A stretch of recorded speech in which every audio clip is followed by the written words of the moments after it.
얼마 전 라스베이거스에서 열린 CES에서 전 세계가 주목한 기업이 어디였는지 아시나요? 삼성도 아니고 LG도 아니고 애플도 아니었습니다. 바로 현대차였어요. 근데 더 놀라운 건 따로 있거든요. 현대차 부스에 자동차는 딱 2대만 가져다 놓고 나머지는 전부 로봇으로 채웠다는 겁니다. 자동차 회사가 자동차를 숨기고 로봇을 전면에 내세웠다. 이게 무슨 의미일까요? 여기서 집중하셔야 해요. 이건 단순한 기술 전시가 아닙니다. 정의선 회장이 그룹 전체의 운명을 걸고 벌이는 거대한 게임의 시작이에요. 그리고 그 게임의 핵심에는 대부분의 사람들이 모르는, 아니, 알려고 하지 않는 돈의 흐름과 권력 이동의 비밀이 숨어 있습니다. 삼성이나 LG도 물론 로봇 사업에 주력하고 있지만 여전히 가전이나 서비스 영역 중심에 머물러 있거든요. 반면 현대차는 이번에 정말 제대로 보여줬어요. 계속 파업을 하면서 골머리를 앓고 있는 노조 문제, 이걸 휴머노이드 로봇 아틀라스로 해결하겠다는 겁니다. 2028년까지 연간 3만 대씩 생산한다고 발표했어요. 근데 왜 이렇게 됐을까요? 분명히 이유가 있거든요. 이미 엔비디아와 긴밀하게 협력 중인 현대차가 이번 CES에서 구글 딥마인드와도 파트너십을 맺으면서 공장 로봇의 발전 속도는 훨씬 더 빨라질 전망이에요. 국내 로봇 기업 하면 레인보우 로보틱스, 두산 로보틱스, 로보티즈 등 너무 많지만 국제 무대에서 미국이나 중국 기업들과 경쟁이 되는 건 현대차 보스턴 다이내믹스밖에 없다는 거예요. 오늘 영상에서는 현대차가 왜 이토록 로봇 사업에 사활을 거는지 그 속에 숨겨진 정의선 회장의 빅픽처를 낱낱이 파헤쳐 보겠습니다. 근데요, 진짜 중요한 건 지금부터예요. 이건 단순한 기술에 관한 내용이 아닌 경영권과 권력 이동 이야기이자 현대차 그룹의 돈의 흐름에 관한 내용입니다. 자, 이야기를 시작하려면 먼저 정의선 회장의 현재 상황부터 짚어봐야 합니다. 정의선 회장의 주요 지분 현황을 보면요, 상장과 비상장 주식을 다 합쳐서 현재 5조 원대로 추정되고 있어요. 그런데 여기서 이상한 점이 보이실 겁니다. 가장 많은 지분을 가진 곳이 어디냐면 보스턴 다이내믹스가 21%로 가장 많고 그 다음이 현대글로비스 20%, 현대엔지니어링, 오토에버 순이에요. 근데 잠깐만요. 정작 가장 중요한 현대차, 기아, 현대모비스의 지분은요? 놀랍게도 0.3%, 1%, 2%입니다. 현대차 그룹의 수장인데 정작 핵심 계열사 지분이 이렇게 낮다니 뭔가 이상하지 않으신가요? 여기에 숨겨진 의미가 있어요. 국내 10대 대기업 중에서 유일하게 순환출자 구조 문제를 해결하지 못한 게 바로 현대차 그룹이거든요. 순환출자라는 게 뭐냐면 3개 이상의 계열사가 연쇄적으로 출자를 해서 자금을 늘리는 지배구조예요. 왜 이런 복잡한 걸 할까요? 총수일가 지분이 적더라도 여러 계열사들의 지배력을 확보할 수 있기 때문입니다. 자, 그럼 다음으로 중요한 걸 짚어볼게요. 이 출자 구조의 중심에 있는 게 바로 현대모비스예요. 현대모비스에서 현대자동차, 기아로 내려오는 구조인데 이 순환 출자 고리를 끊어내고 현대차 그룹 내에서의 지배력을 강화하려면 뭐가 필요할까요? 바로 지배 구조의 정점에 있는 현대모비스의 추가 지분 확보입니다. 근데 문제가 있어요. 정의선 회장은 현대모비스 지분이 고작 0.3%밖에 없거든요. 이걸로는 아무것도 못합니다. 지금 정의선 회장이 가장 먼저 해결해야 할 과제가 바로 이 지배력을 키우는 데 있어요. 그럼 방법이 없을까요? 여러분은 어떻게 생각하세요? 들고 있는 보스턴 다이내믹스부터 현대글로비스, 현대엔지니어링 주식을 일부 정리해서 사들이면 되는 거 아니냐 할 수도 있는데 그건 현실적으로 쉽지가 않습니다. 왜냐고요? 정의선 회장 자산이 5조 정도라고 했을 때 현대모비스는 고작 9천억도 안 되는 금액이고 보스턴 다이내믹스는 아직 상장도 안 된 주식이에요. 나머지 현대글로비스가 2조 정도, 현대차 1조, 이렇게 5조 2천억 정도 되는 주식을 유동화하는 과정에서 양도소득세가 발생합니다. 저희 같은 사람들은 안 내봤지만 이런 재벌들 대주주들은 주식을 팔아치우면 수익금의 27.5%를 세금으로 내야 되거든요. 그럼 내야 되는 금액이 최소 1조 원이에요. 그러니까 미국 시장에는 없는 이런 복잡한 순환 출자 구조니 뭐니 하는 게 생겨나는 거죠. 대기업 오너들도 이러고 싶어서 이러는 게 아닙니다. 결국은 세금과의 전쟁이에요. 자, 그렇다면 두 번째 방안을 생각해 볼게요. 아버지, 정몽구 명예회장 지분을 물려받으면 어떨까요? 정몽구 회장 지분이 7% 정도고 재산도 5조 가까이 되거든요. 하지만 아빠 돈은 내 돈이 아니죠. 정몽구 회장은 사남매를 두고 있어요. 재산 4조 8천억을 누나들이랑 나눠야 됩니다.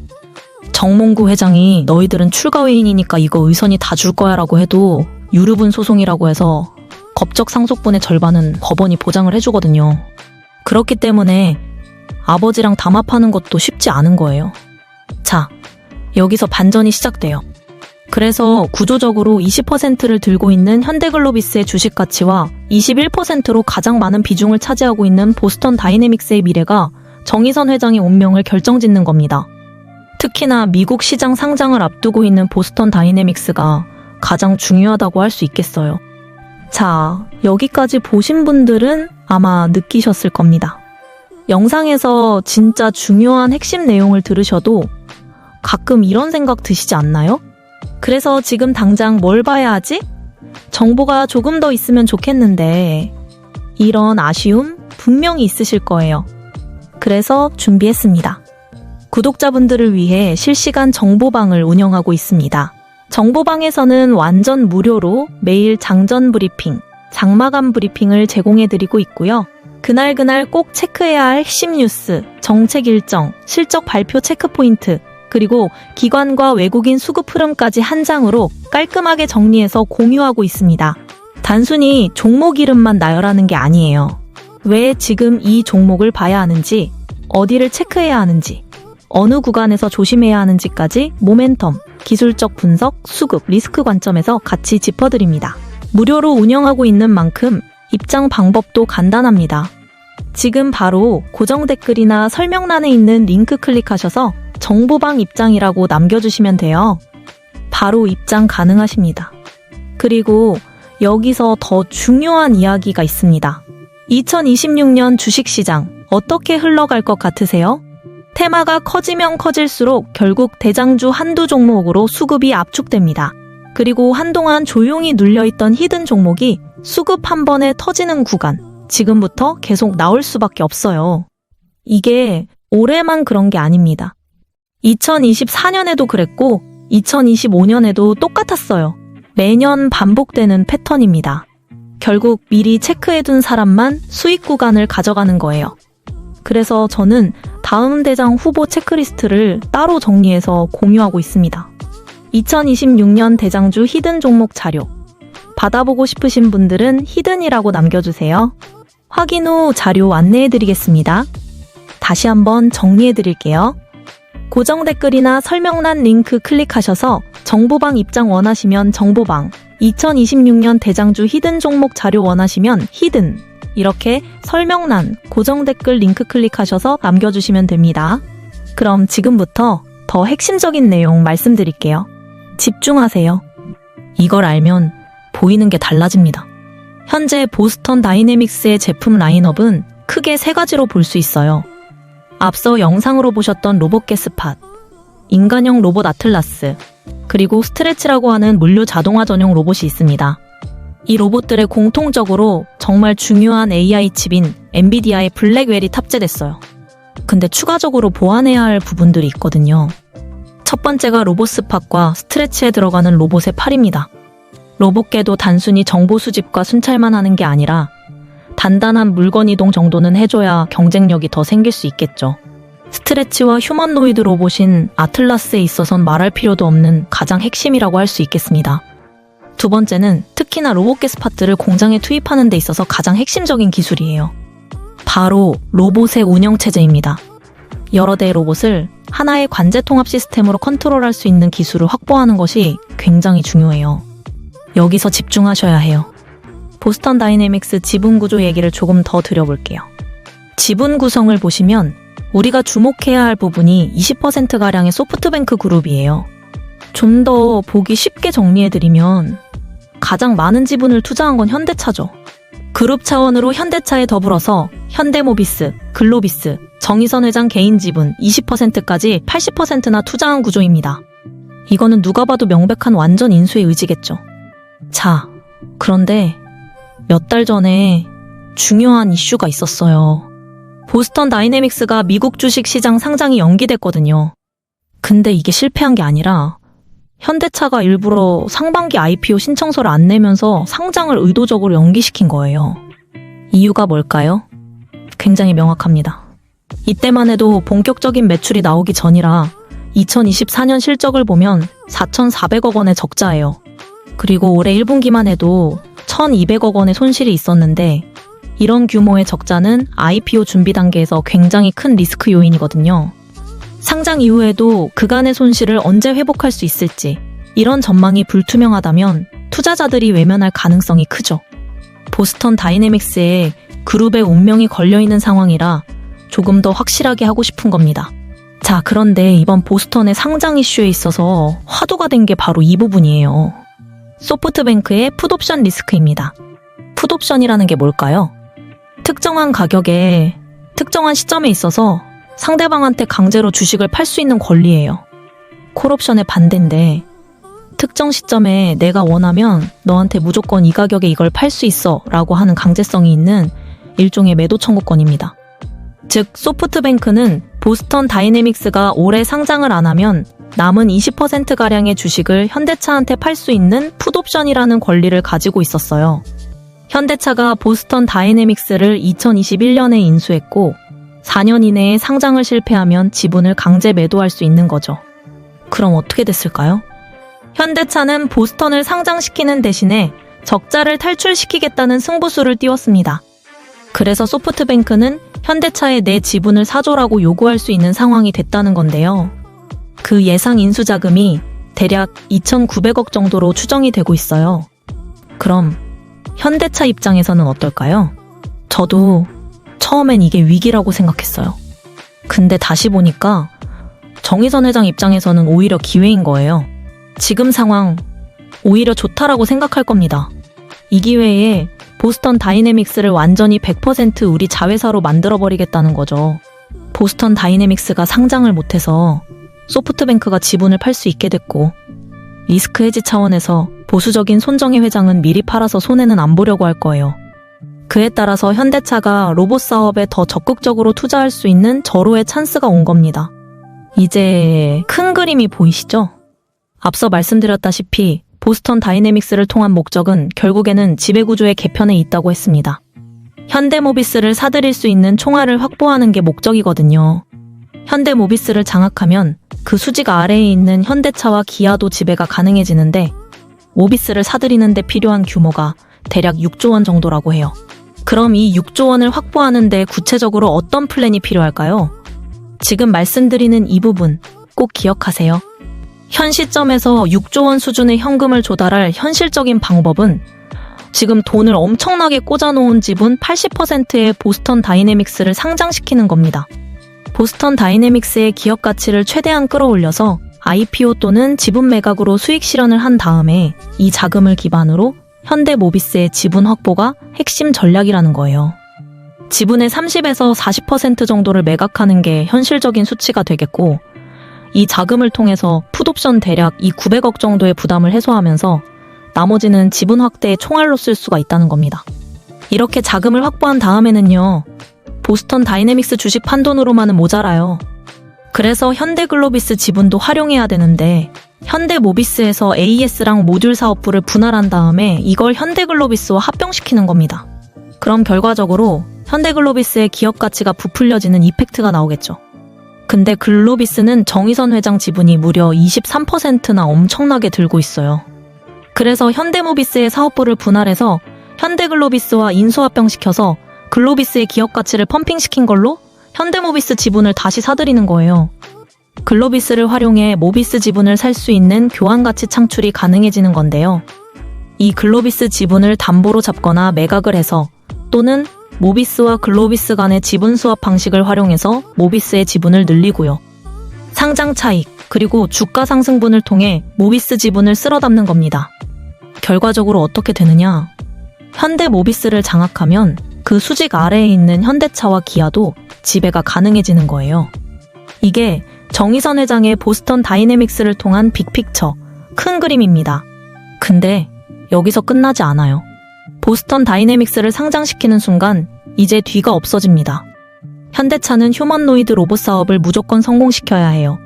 앞으로 더 커지는 실내 서비스 로봇부터 해서 산업용 헬스케어 로봇까지 테슬라, 삼성, LG한테 밀리지 않으려면 더 많은 기술과 인재가 필요하거든요.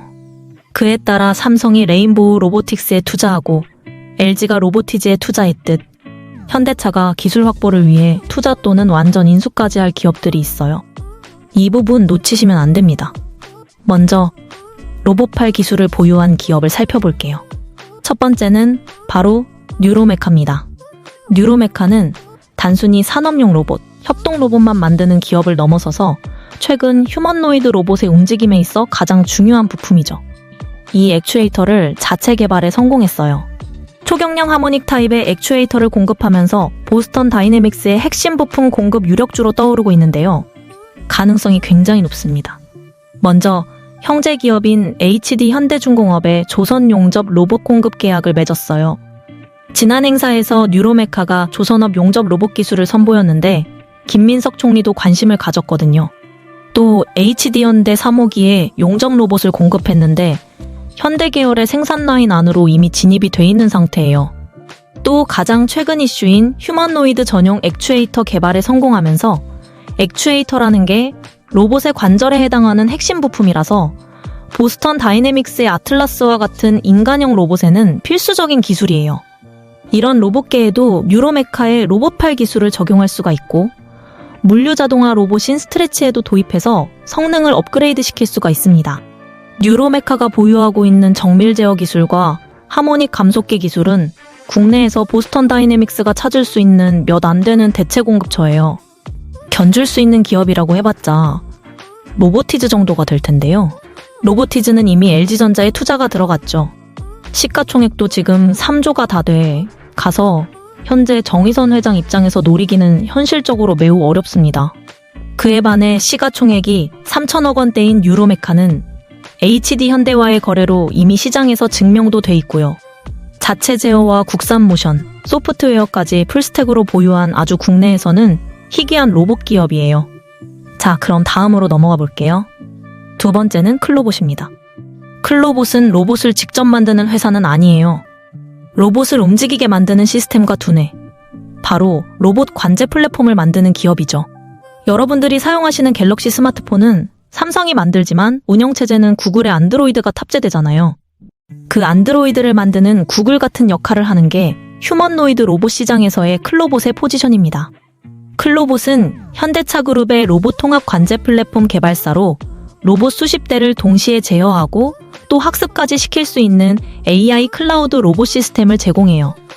이렇게 여러 대의 로봇을 일사불란하게 컨트롤하는데 반드시 필요한 현대차의 핵심 파트너사입니다. 잠시 그 내용을 설명드리면요. 첫 번째는 카멜레온이에요. 카멜레온이 환경에 따라서 몸 색깔을 바꾸잖아요. 클로봇의 소프트웨어도 로봇 환경 적응형 AI입니다. 여러 가지 다른 형태의 로봇, 예를 들어 물류 로봇이라든가 서비스 로봇, 그리고 휴머노이드, 이런 각기 다른 로봇들의 AI 제어 코드를 빠르게 적응시킬 수 있는 기술이에요. 쉽게 말하면 한번 학습이 된 로봇의 행동 패턴을 다르게 생긴 로봇에도 즉시 복제할 수 있는 시스템을 제공합니다. 두 번째 기술은 크롬스라고 하는데요. 이 크롬스는 관제실이라고 보면 돼요. 여러 대의 로봇이 동시에 작동할 때 크롬스는 클라우드상에서 실시간 데이터를 분석하고요. 엔비디아의 GPU를 활용해 로봇 간의 충돌, 경로, 작업의 우선순위를 모두 자동으로 조정할 수 있어요. 근데 여기서 게임 끝났습니다. 보스턴 다이내믹스 스팟의 공식 유통 파트너사로 클로봇이 선정됐어요.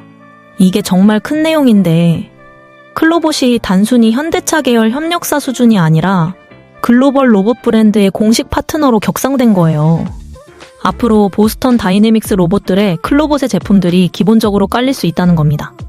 클로봇의 비즈니스 구조를 정리해보면 자율 이동 로봇, 물류 솔루션, 로봇 운영 소프트웨어 3가지를 아우르는 기업이에요. 여기서 포인트는 로봇을 직접 만들지 않아도 된다는 점입니다. 기계나 설비 같은 큰 비용이 안 들기 때문에 재고 부담도 전혀 없고요. 소프트웨어만으로 빠르게 시장을 확장시킬 수가 있어요.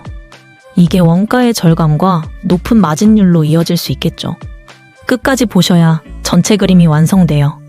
정리해볼게요. 지금의 현대차 로봇 사업은 단순한 미래 먹거리 투자가 아닙니다. 정의선 회장의 지배구조 개편이라는 거대한 퍼즐의 핵심 조각이에요.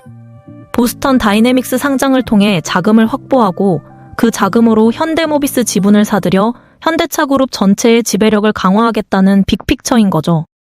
그리고 이 과정에서 반드시 필요한 기술들이 있어요. 로봇팔의 핵심인 액추에이터 기술을 가진 뉴로메카, 여러 로봇을 통합 관제하는 운영체제 기술을 가진 클로봇, 이런 기술을 가진 기업들이 현대차의 다음 타깃이 될 수밖에 없습니다. 바람의 방향을 아는 자만이 돛을 올릴 수 있습니다. 큰 흐름을 읽는 분들에게는 기회가 찾아오는 법이죠. 마지막 포인트가 제일 중요해요.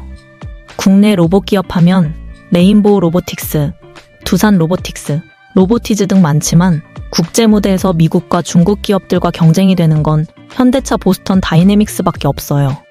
그리고 이 거대한 움직임 속에서 함께 성장할 기업들, 뉴로메카와 클로봇이 있습니다. 준비된 자에게 기회는 항상 찾아오는 법이죠. 오늘 영상이 도움이 되셨다면 구독과 좋아요 부탁드리고요. 다음 영상에서는 더 깊이 있는 분석으로 찾아뵙겠습니다. 오늘의 이야기는 여기까지입니다.